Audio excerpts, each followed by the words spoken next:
Before I died, I had nightmares. Visions of my death. My father, Odin, found this worrisome and traveled to the underworld, Helheim, to get answers. Upon arriving, he discovered that they were expecting someone important, someone like a king. When he prodded for answers, he learned that it was me they were waiting for.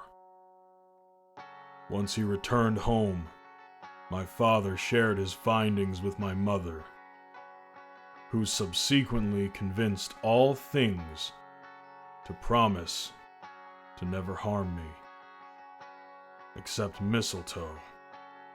My knowledge of Ragnarok came from what I had overheard from hushed conversations. After all, it was prophesied that my death would be what set it into motion. The others wanted to shield me from this. On one hand, I wanted the prophets to be wrong. I didn't want to die. But on the other, if the prophets were wrong, what use were they? But Ragnarok was real. Not as an event, but as a living being. Something grotesque and evil. The blood of Ymir, risen again, circulating within its realized flesh. Why me? I asked, balancing along the tip of the enormous open hand. Why did my death awaken you? I've been growing since the beginning of time. I flowed within the veins of Ymir and poured forth into the world built of that which I come from. I am all things do you not see? I am part of that which pledged an oath not to harm you. And then you died, Baldur. The one god that might stand in my way was no longer. I understood then that my death was not a trigger to awaken Ragnarok, but rather the removal of an obstacle. And now I'm back, I said. Release them from the tower. Ragnarok laughed, a harsh and disgusting cackle.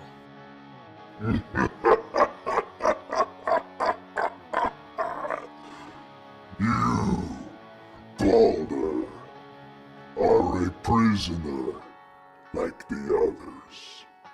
A prison you entered willingly. My fist tightened around the handle of the sword, perfectly balanced in my hand. Look around you. He continued. This is the center of the earth, a sweltering core, rivers of blood, walls of flame, and seas of magma. He pointed past me. I reluctantly turned and saw something that made my heart falter and my blood chill. In the distance was the tower, slowly descending into the magma. I'd seen enough. I lifted my sword and cut a streak of glinting silver through the air. It halted abruptly with a metallic clang, blade against blade. Ragnarok was wielding a sword which had been hidden beneath his robe. I may not be able to kill you, He hissed. but I can make you suffer.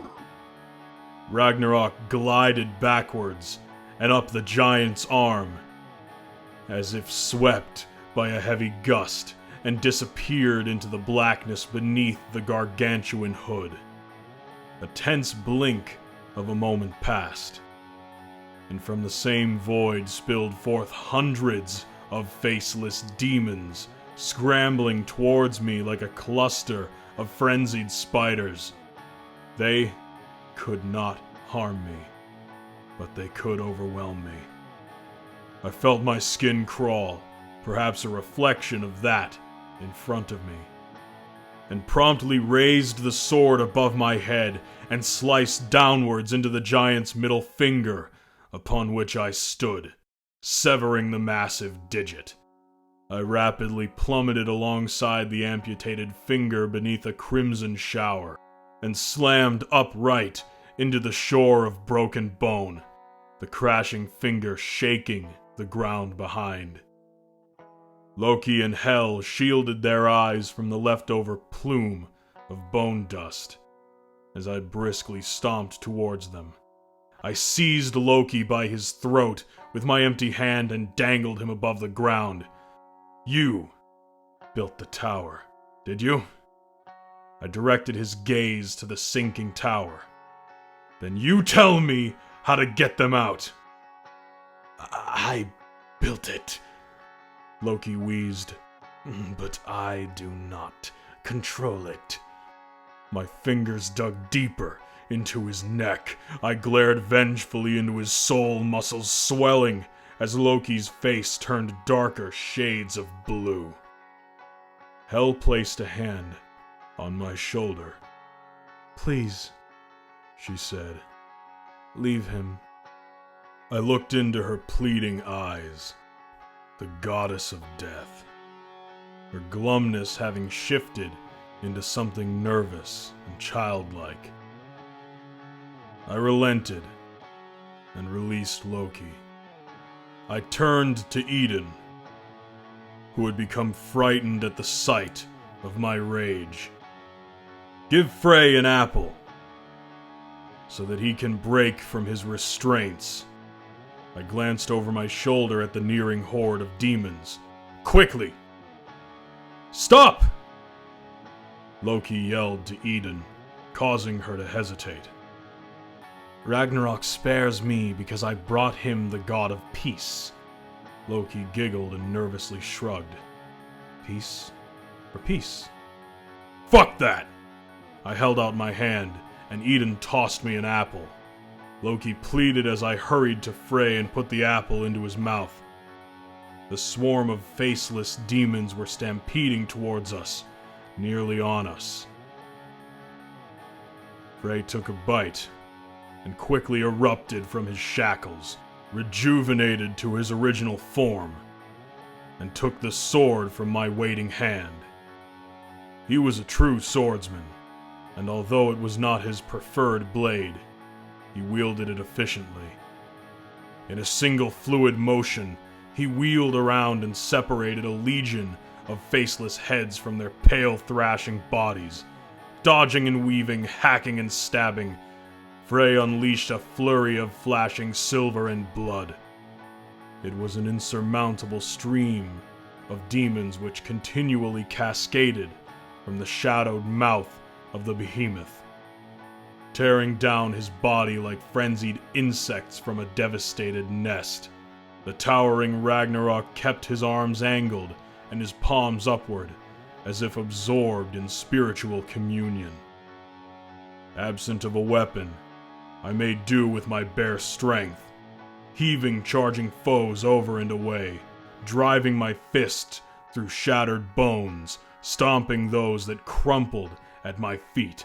Eden quivered at our backs, shielding her basket of golden apples. A flicker of red and green passed my peripheral. Loki slipping away from the carnage, his morose daughter sticking to his shadow. "We need to get out of the tower," I shouted to Frey. He speared the blade into the head of one demon, reached around and drove a separate head into the hilt, and fiercely spread them apart, catching the sword as it fell from the splintered skulls. "Lead the way," he breathed as he continued his onslaught. I grasped Eden's hand and sprinted toward the shoreline. Frey keeping pace behind us, the horde at his heels, the distant tower slowly being devoured by the magma. Was it a game to Ragnarok not to destroy it quickly? Or was he simply not capable? I did not know. I did not care.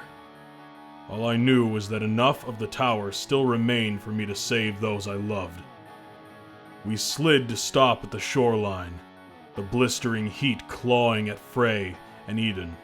I could feel its intensity, but knew I was safe from any harm it may cause. Once again, the swarm was upon us.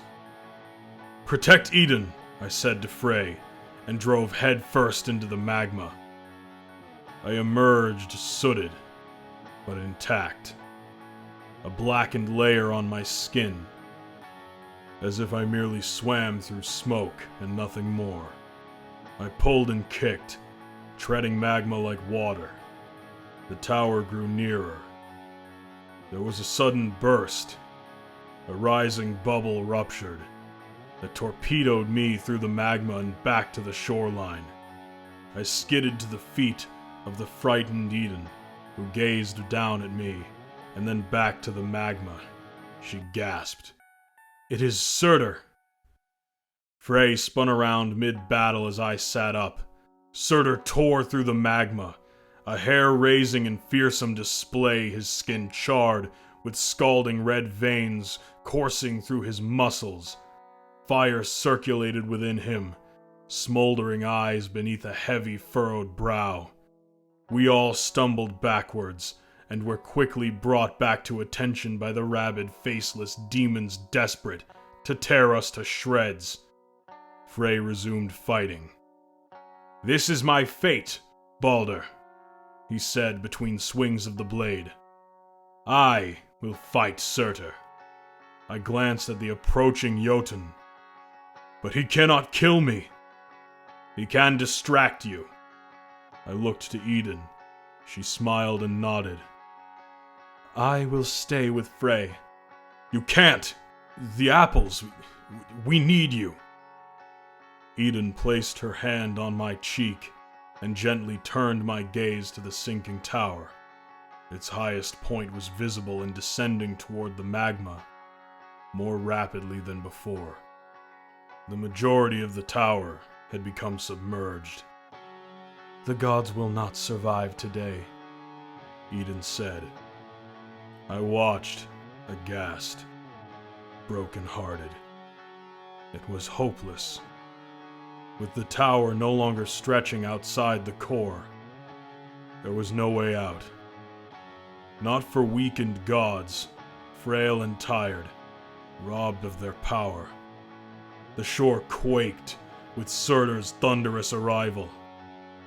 A flaming sword clenched at his waist. Frey glanced over at me. "Do what needs to be done, Balder. Then find us in Valhalla." He turned his attention from the army of demons and charged Surtur. Eden smiled at me and took a step back, and was swallowed into the stampeding horde. I shoved through the sea of demons and out the other side, their focus solely on Frey and Eden. I watched in anguish as they hung like leeches on the back of Frey, his blade crashing against Surtur's, sparks dancing about with each blow. Frey swung once more before the demons took his arms, and Surtur took his head. The demons promptly turned on Surtur. To this day, I do not know why. Perhaps Ragnarok found no use for him any longer. Maybe the demons didn't know any better. Surtur did not stick around. He sunk back into the magma and disappeared, and the demons followed to their fiery demise. Beyond them was the tower. Just a sliver of a rock, peeking above the surface. How would things have turned out had Hannah and I continued past that sliver of rock on that foggy morning. I turned around and headed back to Ragnarok to do what had to be done. Ragnarok! I roared at the towering behemoth. He opened his eyes and looked down at me, and faintly, within the dark beneath his hood, appeared to smirk. Once again, from that darkness came his smaller, sword-wielding self. He dropped the great distance onto the ground in front of me and lowered his hood, again revealing his grotesque, torn face. I suppose you intend to kill me now, he said. Do you plan to run? He motioned with his hand at the surroundings. There is nowhere for me to run. I had no sword, no weapon, but missing from Ragnarok's left hand was his middle finger. He could be hurt. I charged him. He dodged out of the way and I stumbled past. I clenched my fists and turned and rushed him again. He darted out of my way again and swept my feet from underneath me with his sword. My back slammed against the bone-covered surface. I cannot kill you, Baldur, Ragnarok said, leaning over me. He poked my throat with the tip of his blade. Not with this. I slapped the blade out of the way and jumped to my feet, and became startled by what awaited me. Standing off to Ragnarok's side was Loki, holding a spear fashioned from mistletoe. But I can kill you with mistletoe, leered Ragnarok. My stomach nodded. Loki, you bastard, I said through gritted teeth. Loki grinned and shrugged. Hel stood behind him, expressionless. Ragnarok held out a hand for Loki to give him the mistletoe. You will not be leaving Helheim this time, Baldur. Not as a god, or as a man. That's it, I thought. All of this, just to die again. I failed to save the gods. I failed to return to Hannah. I failed. There was no doubt in my mind that Ragnarok would best me in combat and ultimately kill me. Yet there he stood, empty-handed. Loki, He hissed. hand over the mistletoe! Loki eyed him for a moment, prodding the tip of the spear with his finger. What an honor it was to build the tower with you, Ragnarok. To see the surprise in the eyes of the gods, who believed you nothing more than a passing event. To watch them suffer, and then meet their demise in a sea of fire. Oh, what a delight it has been. Loki snickered. But you have forgotten something, Ragnarok. Loki stopped toying with the spear and looked Ragnarok square in his fire-like eyes. I am the trickster god. Loki tossed the spear toward me and immediately wrapped his arms around Ragnarok. I kicked off the bone-covered ground and lunged for the spear. In a blink, I had snagged it from the air and thrust the sharpened tip towards Ragnarok, his grotesque face distorted into a look of utter betrayal. The spear stabbed into his chest, piercing through flesh and bone through his cold, black heart.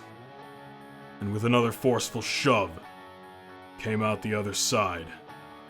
I dropped to my feet as he collapsed amongst the litter of bones, impaled.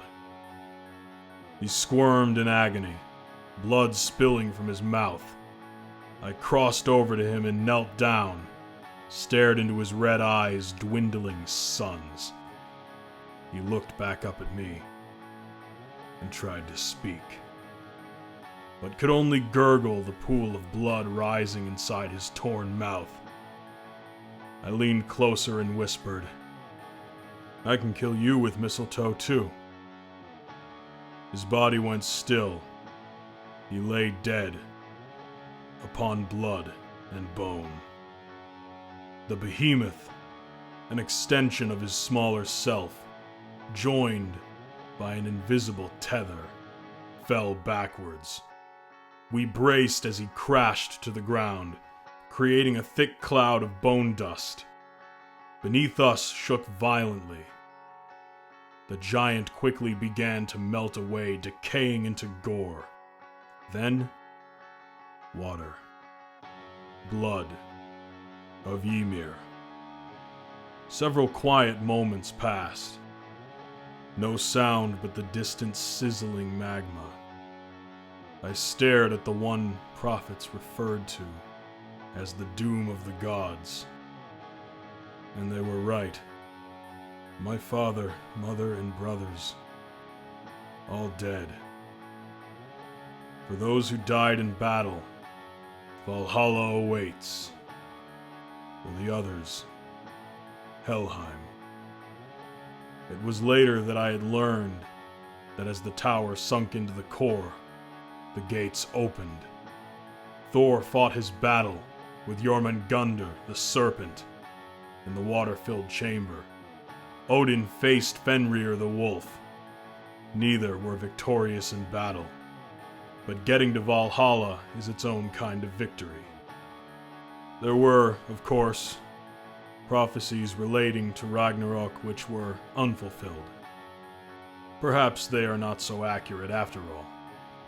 Or maybe the tower was designed to change fate.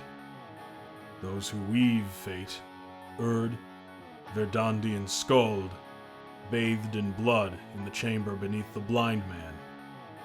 He was, in a way, the gatekeeper. The first face I saw when I entered the tower. What happens when fate dies?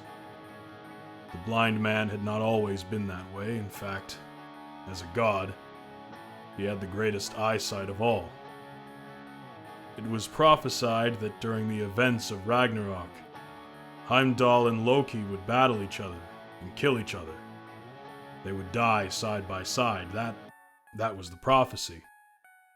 That was Loki and Heimdall's fate. But as the tower was swallowed by fire, the Norns died, fate died, and then lastly, Heimdall. I looked to Loki and nodded. A thank you. As much of one as I could give, and he nodded back. I peered up to the insurmountable height above, a distant ceiling of flame, and muttered, "I'm sorry, Hannah." "Why are you sorry?" asked Hel. As a human, I was curious and stubborn, but I still loved her. Your curiosity and stubbornness was the god in you. I turned to Hel, and for the first time she smiled. "You can be with her again," she said. "How?" I asked. I had figured myself permanently imprisoned inside the sweltering core. "If you travel to Helheim, I will release you, this time as you are." "How can I travel there from here?" Hel looked to Ragnarok's corpse, the spear in particular. "You must die once again." I tensed as I remembered the first time. The stabbing pain, the cold, The dark, followed by years of forgetfulness. I thought for a moment and said, "Okay." "But I must warn you," said Hell. "time passes more quickly when in Helheim." "Then you must release me quickly." Hell nodded to Loki, who promptly yanked the spear from Ragnarok's corpse and stepped towards me. He looked at me. His expression was sorrow. "Do it," I said. And for the second time, I died. It was an expensive house on a Florida beach. Squawking seagulls, salt air, crashing waves. I stepped onto the large front porch, a bench swing lightly swaying off to the side. I inhaled a deep breath and rang the doorbell. A beautiful woman in a floral sundress, blonde hair and blue eyes, sun-kissed skin, answered the door. She was startled at first glance and struggled to find words. Her cheeks reddened and her lips curled into a sheepish grin. "Can I help you?" she finally asked. I'd stopped along the way and found something formal to wear. Not overly fancy, a button-down shirt and dress pants, leather shoes. Made sure I was clean and presentable. I nabbed a gift bag on the way as well, a small present inside. "Is Hannah home?" The attractive young woman was confused by this. Yeah. And you are?" "A friend." "Right. A friend." I smiled. "A family member of Nate's." At the mention of Nate, her expression changed. She became saddened, apologetic. "Oh, wow, okay. Come on in." I followed her into the foyer. Shoes of various sizes sat on the wood floor along the wall. "Let me go get her," she said. "Thank you." She hurried down the hall and rounded the corner into a separate room. The door slid open, letting in a symphony of beach noises, people, waves, birds. A moment passed, and there was a patter of bare feet on wood. The young woman leaned into the wall. "Come on," she said, waving me toward her with a welcoming smile. I joined her and stepped to the open sliding glass door. She pointed towards the beach. "She's sitting in that chair over there." I smiled and said thank you. Parked in the sand, just off from an immaculate back deck facing the water, were two brightly colored Adirondack chairs, one blue, one green. A straw sun hat peaked just above the green chair. I crossed over to the chairs. "Mind if I join you?" I asked the sun hat. An older woman in her 80s turned to face me. She had a wide, friendly smile. "Please," she said, motioning to the blue Adirondack. Still smiling. "What's your name?" I hadn't thought of a name to use. "Balder," I said, deciding it wouldn't make a difference. Her smile dropped a bit, and I could see that she was playing my name over in her head. "That's an interesting name. I think I've heard it before." "I'm sure you have." "Well, I'm Hannah." I smiled. "I know." She looked at me for a moment and said, "My granddaughter says you're related to my first husband." I nodded. "Yes." Her lip began to tremble and her eyes began to water. while she still tried to maintain her warm smile.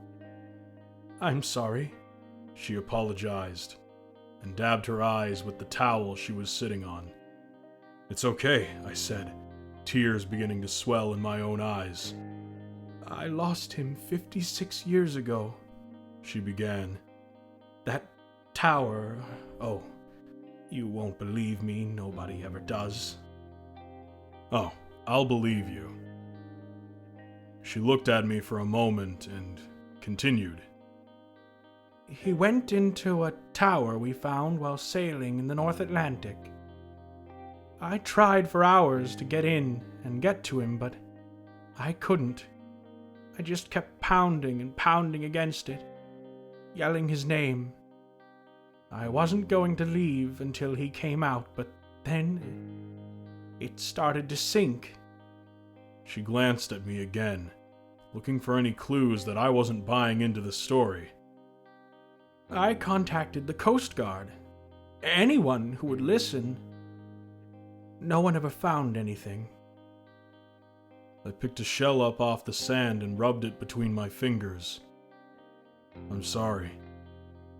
Oh. Her voice quivered. I'm sure that was long before you were born. Nothing you could have done. Probably not much anyone could have done back in 1965, to be fair. Technology just wasn't as good as it is now. I nodded and leaned back in my chair. I watched playing children dive between the crashing waves and come up for air on the calmer side. I tried to get to you sooner. Oh, did you? Hannah said. That's nice. How are you related to Nate again? I swallowed and looked back to her. Just a cousin. Hannah smiled and turned to the ocean. I never met any of his cousins. Two small boys sprinted from the water towards us, kicking up sand behind them. Nana! They hollered and plopped their wet bodies onto her lap. You're getting water on me, she shrieked and wrapped them in a towel. She tickled them through the fabric, and the three of them burst into laughter. Nana. How funny, I thought. As if it were fate. What's that? One of the boys said, pointing at the gift bag sitting on the sand beside me. Oh, just a gift. For me? Hannah said, surprised. I looked at her for a moment. Her grandkids. The ocean. She'd continued on without Nate all those years ago. Remarried, had children, and built a life worth living. She was happy. She was loved. No, I lied. It's for someone else. Oh, said Hannah. Well, I hope they like it. I gave a smile and a nod and stood. I should get going. It's been a pleasure, Hannah. Leaving already? You just got here. Yeah. I raised the gift bag to my shoulder and wiggled it as a playful reminder. Ah, right. Don't want to keep them waiting. She gently took my hand and held it between both of hers, tender and appreciative. I hope to see you again one day. That would be nice, Balder, she responded, her face aglow with delight. She studied me an extra moment beneath the warm midday sun. The waves were beginning to calm and lapped tranquility against the shore. A soft smile formed on her face, and she said, I can tell that you're related to Nate. I exhaled a short, quivering breath and tilted my head, longing for a past never lived, and asked, How? She held my hand more tenderly, smiled more warmly, and said, You have the same eyes.